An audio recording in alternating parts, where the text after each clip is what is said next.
Good morning, and this is the Brutal Truth with Trueman. Let me talk to you today about vaccines.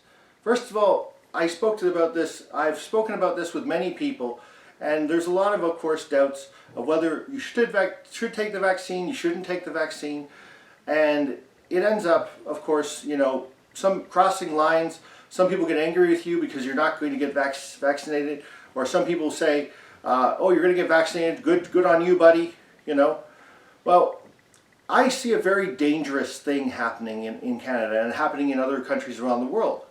And it's actually something that I'm going to comment on. You're all going to sit there and probably think I'm nuts to a degree.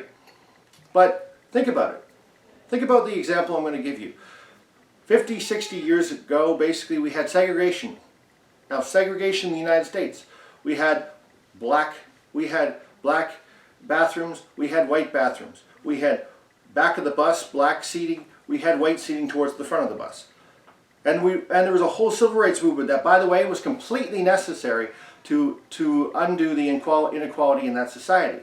But this whole thing about segregation, by the way, is an historical thing.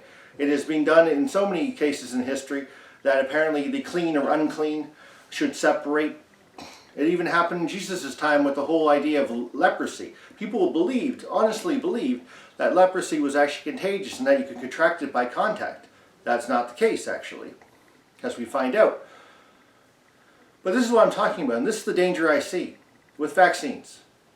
Right now, there's this conversation going on between your family, your neighbor, your coworker, people you talk to on the phone, even people across Zoom. Of course, that's been a great meeting place during this current pandemic.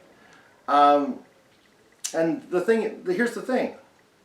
You have a situation where the vaccinated, for example, will say the unvaccinated, by the way, have to show proof that they were vaccinated.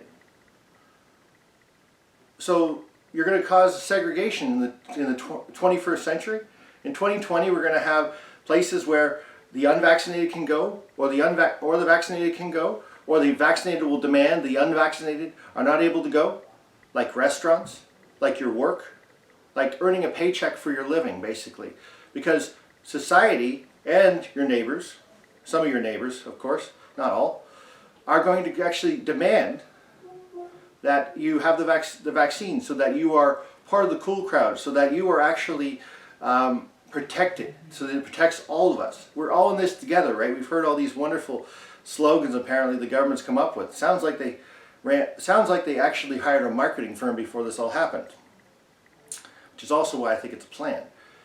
So the danger we have with this vaccine is not the vaccine itself, but actually the fact that this society, because of all the fear, because of all the fear that the news has sold them, because of all the marketing they've had and being brainwashed in their brains and not even thinking about this rationally, that they will actually consider basically saying to their next door neighbor, you can't come into my house. You can't go to the park. Your son or daughter cannot go to school unless they're vaccinated. You yourself cannot visit Walmart, a grocery store, a small business. You're not even allowed to walk around outside the street without a mask on. As if, fresh air for the last thousands of years has not been beneficial to the human health. And so, here's what I want to say. Here's the brutal truth. And I see a dangerous road we're actually heading down. And that's the fact that there will be vaccine discrimination. We will return to segregation. We will return to a time where basically the clean and unclean, then this time it won't be about a race. It will be about whether you took the vaccine or not, and whether you're able to participate in society based upon some government's edict and your neighbor's irrational fear. And that's the brutal truth.